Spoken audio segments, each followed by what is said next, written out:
Assalamu alaikum wa rahmatullahi wa barakatuh. Bismillahir Rahmanir Rahim. Nahmaduhu wa nusalli wa nusallimu ala rasulihil kareem ma ba'd, and welcome to another video on the Islamic Knowledge YouTube channel. And in today's video we're looking at this absolutely incredibly beneficial book. It's titled Heresy and the Formation of Medieval Islamic Orthodoxy, the Making of Sunnism from the 8th to the 11th century by Ahmad Khan, printed by Cambridge University Press. And we're going to go through an overview of this book and how it works.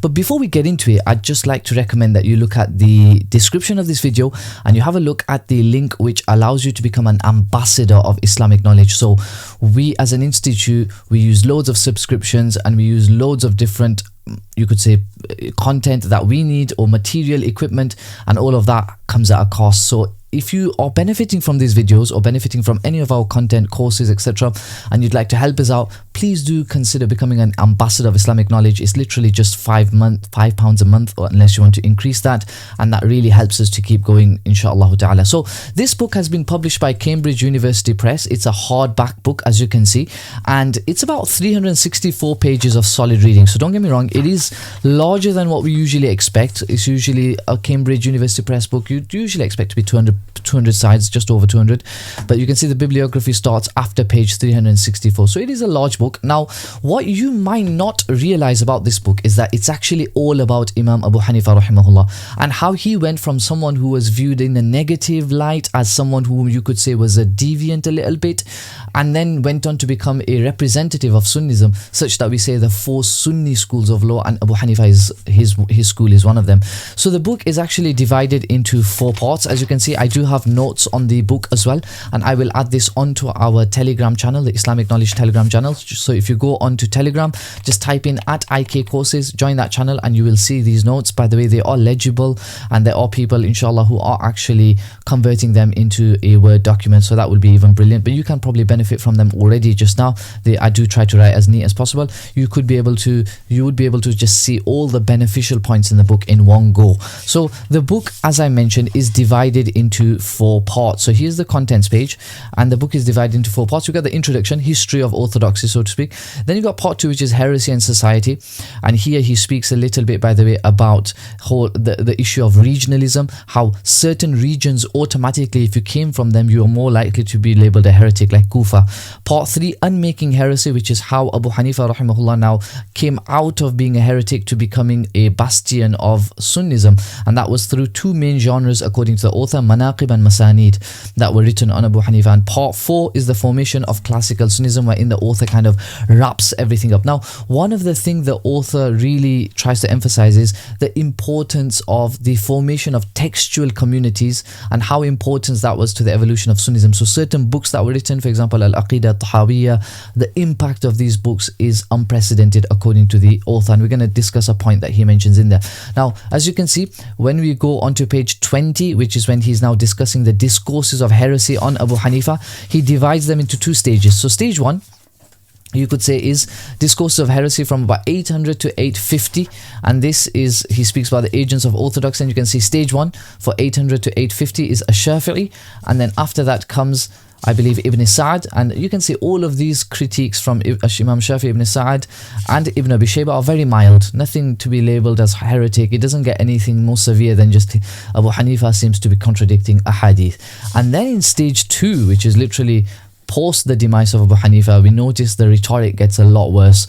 850 to 950, which tells us it may not just have been Abu Hanifa's positions, it was a bit more than that. And that is one of the pioneers, according to the author, is Al-Humaydi. So he actually mentions this on page 45. He says that Al-Humaydi was actually a pioneer when it came to labeling Abu Hanifa as a heretic. So he says Al-Humaydi's influence over Al-Bukhari's hostility towards Abu Hanifa can be discerned elsewhere. In medieval and modern Arabophone scholarship, much has been made of Al-Bukhari's 25 references to some people in the Sahih. He discusses here, and then he explains how Imam Al-Humaydi rahimahullah ta'ala definitely was a pioneer of critiquing Abu Hanifa and labeling him, you could say, as a deviant. After that, another pioneer, according to the author, is Ishaq ibn Rahway, the colleague of Imam Ahmad ibn Hanbal rahimahullah, who was also someone who was very, very harsh against Abu Hanifa. And it wasn't just claiming that Abu Hanifa rahimahullah is contradicting a hadith, and then after that their students. So these two are the pioneers, and then their students come along, Imam al-Bukhari, then you've got the students, and it culminates in what the author refers to as, I believe, stage. So Ibn Qutaybah, contemporary of al-Bukhari, again, most likely we don't know if they met directly, but they probably did. Al-Fasawi, he has a really long discussion on Al-Fasawi's Kitab al-Ma'rifah wa Tarikh. Obviously Al-Fasawi was very important in highlighting what Al-Fasawi thought were clear deviances from Abu Hanifa rahimahullah ta'ala. Abu Zur'a al-Dimishqi is discussed and his positions. Then this part, this is more or less now where he feels stage 3. You could also add in a stage 3 here, although the author I don't believe creates a stage 3, but Abdullah ibn Ahmad ibn Hanbal, these are now, you could say, the final codification of the attacks on Abu Hanifa. Kitab al-Sunnah and Al-Ma'rifah wa Tarikh of Al-Fasawi, and you can see here he's made a pie chart of all the reasons as to why Abu Hanifa rahimahullah was attacked, and you can see rebellion was definitely one of them, heresies, repentance from heresy, Ra'i versus hadith. You can see that's a large portion there. Irja is a fairly large portion. If you add in Ra'i and hadith and Irja, that probably becomes the largest reason as to why Abu Hanifa rahimahullah was critiqued. Otherwise the rest are just ad hominems. Jahmi, the fact that he supposedly held the view of the Quran being created, which we know is not true, and then just random cursing of Abu Hanifa seems to be really common there as well. So it's a really interesting book. Again, it goes through the whole history of, and in stage 3, by the way, he actually puts as Ibn Abi Hatim al-Razi, and he puts Ibn Abi Hatim al-Razi as one of the main scholars for stage 3, who kind of is an all-rounder when it comes to critiquing Abu Hanifa. So one of the other unique beneficial points in the book, and I want to go through them very quickly, is page 184.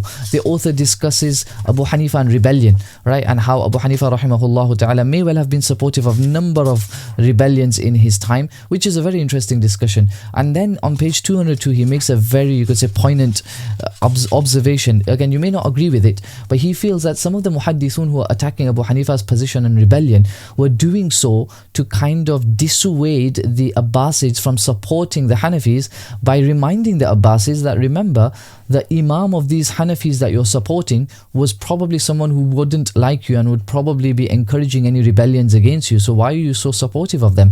So he says here, there is another important aspect of these attacks on Abu Hanifa that warrants consideration. A prime motivation for proto-Sunni traditionalist discourses on Abu Hanifa's heresy concerning rebellion must have been to undermine the Abbasid state's reliance on Hanafi judges and to curtail the spread of Hanafism throughout the empire and its provinces. Again, we can't say it must have been that, but that's definitely a possibility. Page 45, as I mentioned, is where he discusses Al-Humaydi being a pioneer, Ishaq ibn Rahawayh being a pioneer. There is one questionable comment, by the way, on page 58, which I forgot to highlight, which is he claims here that the whole Al-Jami' al-Sahih of Imam al-Bukhari may well have been to refute the Hanafis. I think that's pushing it too far. He says the very decision to begin the Sahih with Al-Humaydi, an antagonist of Abu Hanifa, and with the hadith concerning the primacy of intentions in the performance of acts and rights, raises the possibility that Abu Hanifa and the proto-Hanafis were prime targets of Al-Bukhari's Al-Jami' al-Sahih. Again, I think this is questionable, but it's still an interesting comment to explore and further a little bit. Then he also says on page 123, again, I'm just finding random fawaid in the book. You can find all of them in my notes, inshallah ta'ala, which I will put on the Islamic Knowledge Telegram channel. He says Al-Fasawi was the pioneer when it came to writing Mu'jam al-Shuyukh books, which is an interesting point in itself. And then another point he makes on page 299. Again, this point I didn't like too much, but he does indicate how Imam al-Tahawi played arguably the greatest role in what you could say, indicates towards as being orthodoxizing Abu Hanifa, if you want to even call that a term or a word I'm making up just now. So basically he mentions here that from this small sample of Tahawi's narrations in Ibn Abi al-Awam al-Sa'di's Fadail, we can appreciate the complexity and conflict that judges were faced with in coming to terms with the nature of their employment. He mentions later here, he says here, it was important for al-Tahawi that his readership understood that Abu Hanifa's orthodox status was recognized by scholars outside the Hanafi tradition. Making this argument was essential to the broader embrace among Sunnis of Abu Hanifa as an orthodox figure. So the author, like I said, argues that Manaqib and Masanid books played the greatest role in redeeming Abu Hanifa rahimahullah ta'ala. Then on page 320, a very interesting point, something which I think skips a lot of people's minds, that not everyone who wrote a Musnad on Abu Hanifa rahimahullah did so as a supporter of Abu Hanifa. So for example, Abu Nu'aym writes a book on Imam Abu Hanifa and the Masanid of Abu Hanifa, despite the fact that he in his Kitab Du'afa holds the view that Abu Hanifa rahimahullah considered the Quran to be created, and then he really attacks him. Again, in his introduction to the Musnad, he is quite sympathetic to Abu Hanifa, and he mentions numerous, you could say, narrations. So we don't know which one was his final book, or we do, but I need to check that up. But in any case, not everyone, definitely Ibn Mandah. Ibn Mandah wrote a Musnad on Abu Hanifa, and you can see the author makes reference to a book written by Ibn Mandah, which is still in manuscript, by the way, Nubdha fi Naqd Abi Hanifa, which is in Maktab al-Zahiriyya. And by the way, that's another unique feature of this book. Everything is reference to primary sources. I don't want to say everything because that's an exaggeration, but literally almost everything. I've secondary sources, very rare. And I mean, plethora of sources. Akhbarul Qudat of al-Waqi'. Some of these sources, I'll be honest with you, it's really impressive that the author managed to go back to them. For example, Al-Bukhari's Kitab Raf' al-Yadayn. You rarely see academics going back to these books, and this is brilliant. Al-Muntaqa Sharh al-Muwatta, Al-Kamil fi Du'afa al-Rijal. So Ahmad Khan really has, and by the way, his discussion on Fada'il Abi Hanifa is absolutely phenomenal. From page 265, he explains how this book really makes a huge impact, and it's a new 10th century source. At that time it was probably a bit new, but now obviously it is a very common book. Fadail Abi Hanifa, detailed discussion on Ibn Abil Awam, really relevant, really interesting. Another interesting point that I thought I'd be willing to kind of entertain and discuss a little bit, which I thought was really interesting, is he discusses Shaykh Zahid al-Kawthari rahimahullah's defense of Abu Hanifa, and then he says something here that this is an interesting point. He says Abu Hanifa was too big to fail. This was a lesson that traditionally Salafis of the 20th century learned too, as they arrived at the realization that Abu Hanifa was too big to fail. It seems to me that someone like Muhammad Zahid al-Kawthari, a 20th century scholar whose was dedicated to defending Abu Hanifa, understood and appreciated the fact that Sunnism was a cumulative force. His robust and relentless defense of Abu Hanifa had little to do with what both his detractors and admirers describe as his ta'assub, extreme partisanship for Hanafism. So he's rejecting that that Shaykh Zaid al-Kawthari was muta'assib. That is huge, because as someone who has read a lot of his books, might even agree with the idea that he's muta'assib, but you can see that the author does not feel that way, and there is a strong argument to make that perhaps he wasn't muta'assib at all, and what he was actually doing was he really appreciated the context in which the early scholars were writing. So look how he says, what al-Kawthari was defending was a historical process that took some 4 centuries to reach maturation. He considered short-sighted and ahistorical the view of numerous contemporaries, and we still find this today, who looked back on the historical past and reduced the dynamic history of orthodoxy in medieval Sunnism to the narrow belle epoch of Salafism. So basically, you're only looking at the first 200 years, only 300 years, because you believe, okay, those are the Salaf and they decide everything. That's true 100%, but you got to realize that the idea of orthodoxy does take, especially on certain topics, does take until about the 4th century to fully develop into what we decide as the final opinions of Ahlul Sunnah. This study has argued that the formation, and this is the final point that I want to make before we end this video, and this kind of summarizes what this book has tried to prove. This study has argued that the formation of medieval Sunni orthodoxy was the work of medieval scholarly and textual communities and the social, cultural, political and intellectual contexts that they participated in for over 4 centuries. And then he carries on and makes a nice conclusion at the end. Again, the book is an absolutely phenomenal book. Again, he should have probably put somewhere in the title that this book is to do with Abu Hanifa. He probably would have got a lot more readers as well, I think. But the book is all about Abu Hanifa rahimahullah ta'ala. It's a reference fully to primary sources.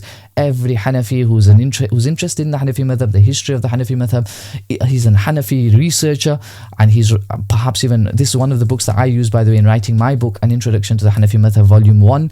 So this book is definitely a book I would recommend. I hope you enjoyed this video. I hope you shared it with others, and I hope to see you in the next video. And by the way, please do have a look at the description, and please do become an ambassador of Islamic knowledge. Jazakumullah khaira. Wassalamu alaikum wa rahmatullahi wa barakatuh.